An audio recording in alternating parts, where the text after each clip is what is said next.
episode of Off the Leash. We're up to episode number 11, brought to you by the Racing Post in association with Premier Greyhound Racing, and a big race double header this week as well. And as ever, we're in good company with the Racing Post. Tony Bullen, open correspondent in the paper. Tony, how are you?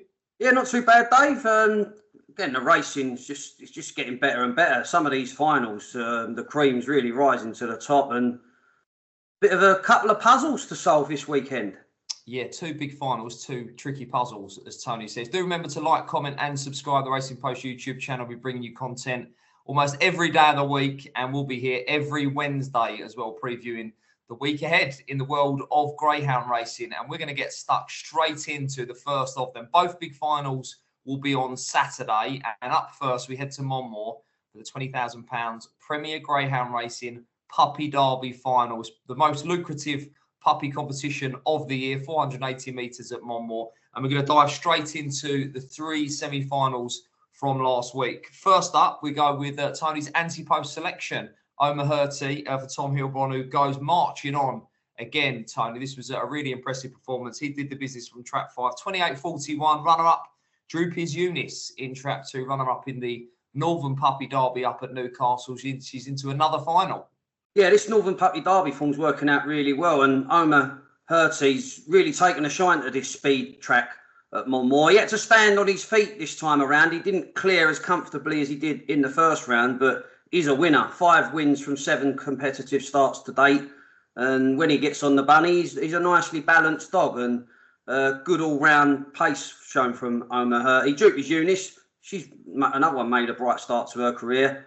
Rarely out the first 3 and kept up to her work in that race.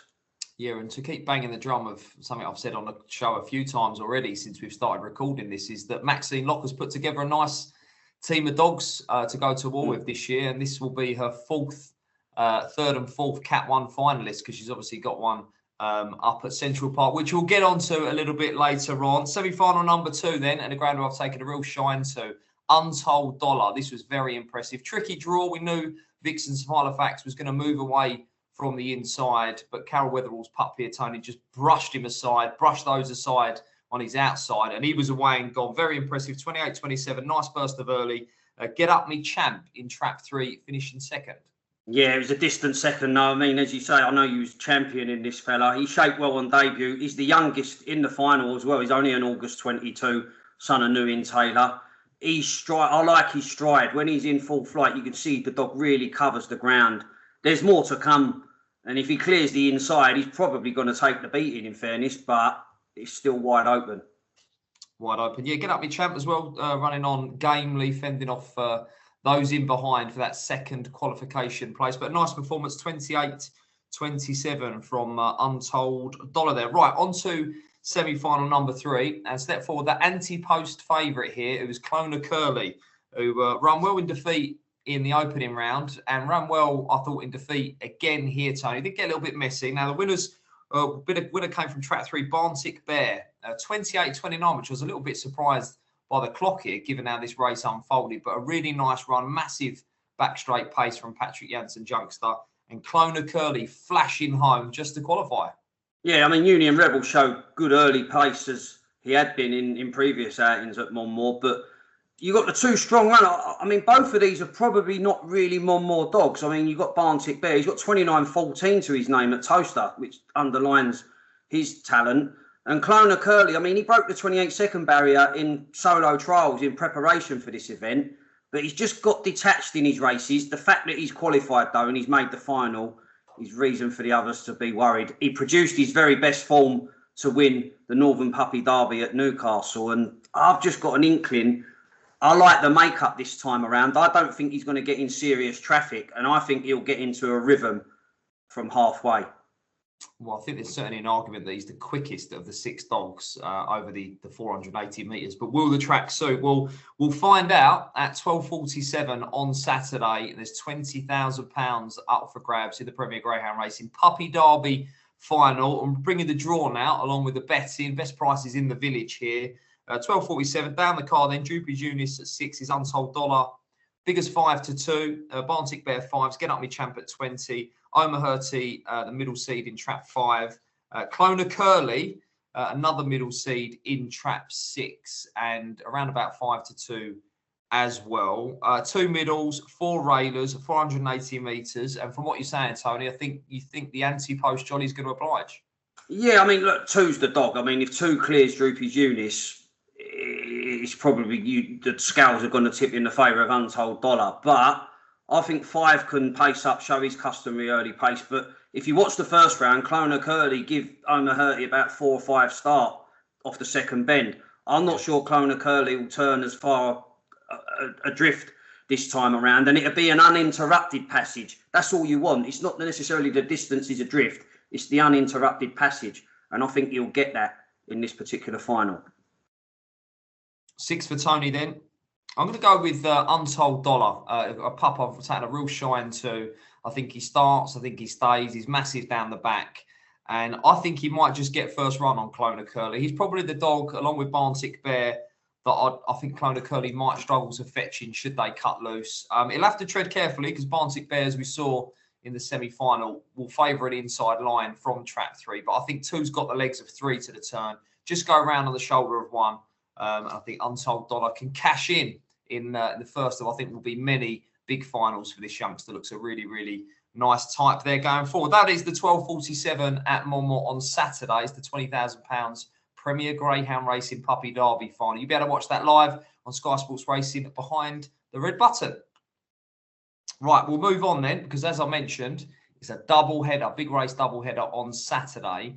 And on Saturday evening, the stars are on show. We might see an early clue or two for this year's Greyhound Derby, because there's £12,500 up for grabs in the Arena Racing Company Kent Plate Final. Won last year by Liz McNair's Superstar from Post to Pillar. And the kennel, I think it's fair to say, quite well represented again, Tony. Yeah, I think they was keen on winning this event for the second year in succession. I mean, what a team they sent out. And then, I mean, some connections are frightened to have their dogs sort of run against one another. But, I mean, this is just beautiful for the sport, beautiful for the neutral, because you're watching top class dogs go toe-to-toe. Fascinating final. The draw's obviously going to be crucial. King Capaldi doesn't want to be as far out as he is. King Memphis is going to have his little brother edging across. There's all sorts of variables in this race, but one thing for sure, there's Rab McNair and the KSS syndicate are holding all the aces.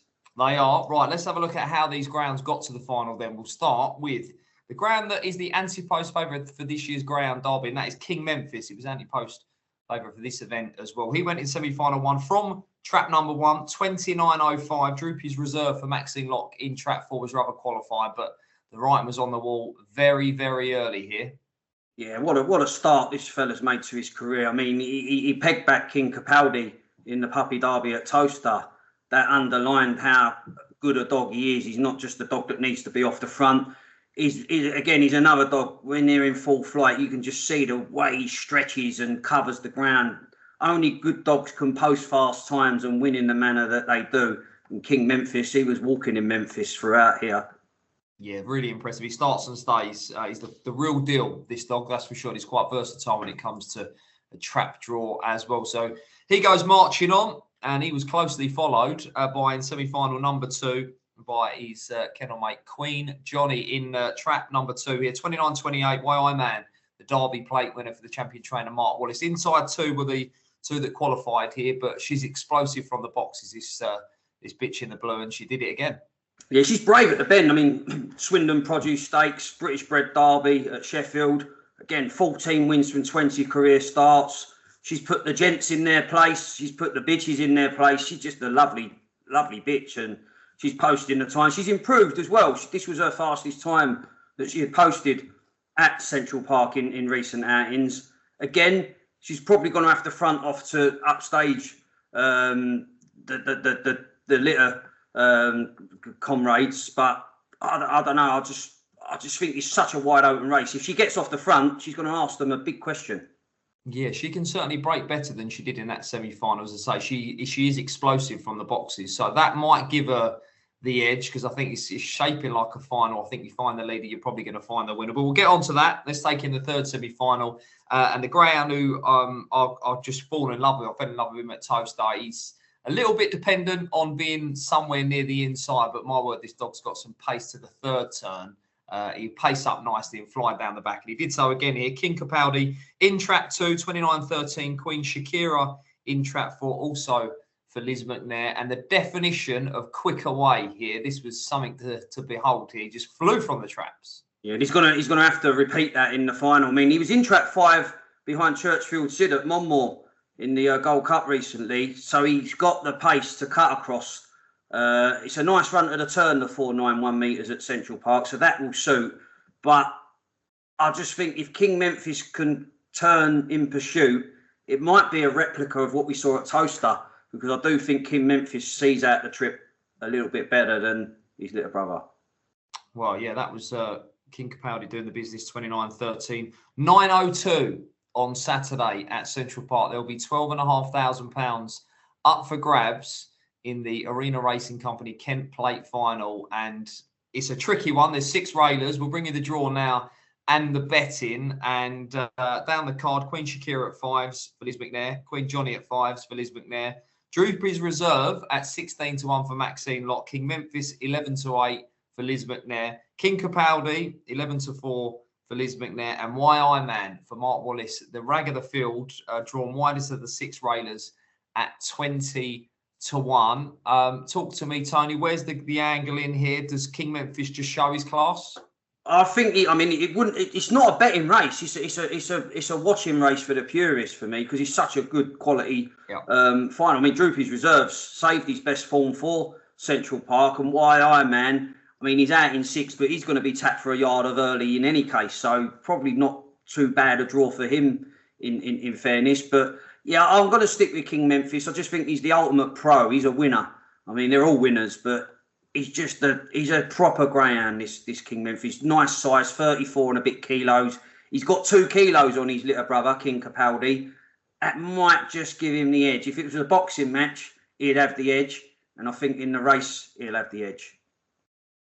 Well, it's a fascinating one, isn't it? I hate the draw for King Capaldi, but do you know what? I'm going to go with him because of what we saw last week. He just exploded from the boxes, flashed out, and he was away and gone. He'll need to do the same again. But I think if he does, he's got the pace to get across. As good as this field is, this dog is electric to the corner. And if he brings the trap in boots, he'll get across, and who knows what will happen in behind. If 4 gets a run at him, maybe we'll see a rerun of the Puppy Derby final and King Memphis reeling him in. But I'll take a chance with King Capaldi. He's drawn wider than ideal. If he was in 1, he'd be favourite, I think. But he's out in 5. He's got it to do, but he has the ability to flash from the boxes. So orange jacket for me in the Kent Plate final. I think Liz and Rab McNair will be winning that one again. Right.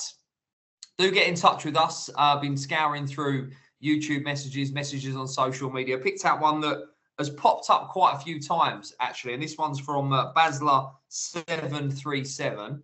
And he says, do you have a Greyhound tracker you could recommend, please? Need to keep track of all these eye catchers. Now, there isn't sort of officially a Greyhound tracker, but you can track greyhounds by adding them to your kennel on the GBGB website. Go on there, there's an app as well, and every morning you'll get an email telling you that a dog in your kennel is running today or is down to be entered. I think you get it for the advanced card as well. So that is about the closest thing we have in the sport to a tracker.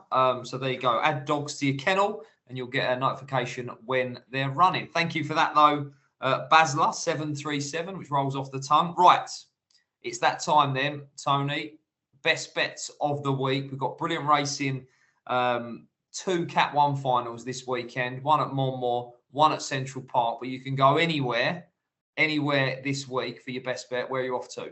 Yeah, I mean, obviously the Opens are thin on the ground at the time of recording, so we are sort of limited to what we can come up with. I've gone to Crayford, funny enough, on Sunday. They've been having a few competitions over various distances in recent weekends, and I like Lamorna Lexi in the Mark Stayers Trophy over 714 metres. I know it was only a 4-dog race that she won last time out. Dazzle Rolex was a non-runner, so obviously the task was made a lot easier, but I think she'll clear kennelmate Lamorna Amaze on the inside. I know she does move middle sometimes, but I think she can turn very handy on their first circuit. The way she went past Capel Rose tells me that she sees out the trip well. And if she secures first run, I think she'll take some containing.